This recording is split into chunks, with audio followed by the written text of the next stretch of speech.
Hello বন্ধুরা, কেমন আছো? This is Kashmir healer 777।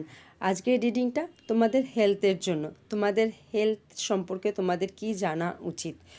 So প্রথম কথাই বলবো, হেলথকে নিয়ে খুব ভালো একটা কিছু প্ল্যান করো, মানে একটা রুটিন প্ল্যান করো যেটা তুমি তোমার হেলথটাকে ভীষণ ভালোভাবে তৈরি করতে পারবে সুন্দর করে।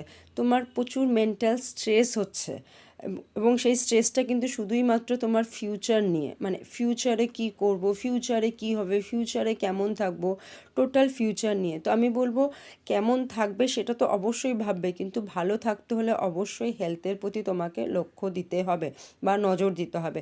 তার জন্য তোমাকে একটা ভালো প্ল্যান করতে হবে, যেমন রুটিন, সকালবেলায় ওঠা, এক্সারসাইজ করা, বা তুমি জিমে যেতে পারো, মর্নিং ওয়াকে যেতে পারো, খাওয়ার ব্যালেন্স করতে হবে, ফুড ব্যালেন্স ডায়েট করতে হবে, তোমাকে ঘুমটা ভালো করতে হবে, তাহলে গিয়ে কিন্তু তোমার শরীরটা ভালো থাকবে। অ্যান্ড ইয়েস, তুমি যেই কারণগুলো নিয়ে স্ট্রেস হচ্ছ সেই জিনিসগুলো থেকে খুব তাড়াতাড়ি তোমাকে বেরিয়ে আসতে হবে। অ্যান্ড ইউনিভার্সের হেল্পে কিন্তু তুমি অটোমেটিক্যালি সেই জায়গা থেকে বেরিয়ে আসবে, এবং তুমি বেরিয়ে আসতে পারবে তখনই যখন তুমি নিজের ওপর ওয়ার্কআউট করবে, নিজের হেলথের ওপর ওয়ার্কআউট করবে, নিজের মেন্টাল হেলথের ওপর ওয়ার্কআউট করবে।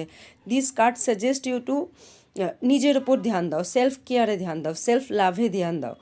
সিচুয়েশনে গিয়ে একদম কিচ্ছু পাবে না তুমি, সিচুয়েশন যেমন আছে তেমন থাকুক।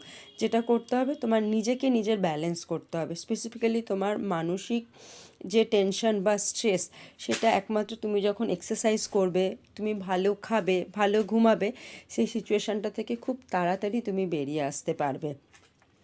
And thank you so much. If this reading resonate with you, give a thumbs up and subscribe to my channel.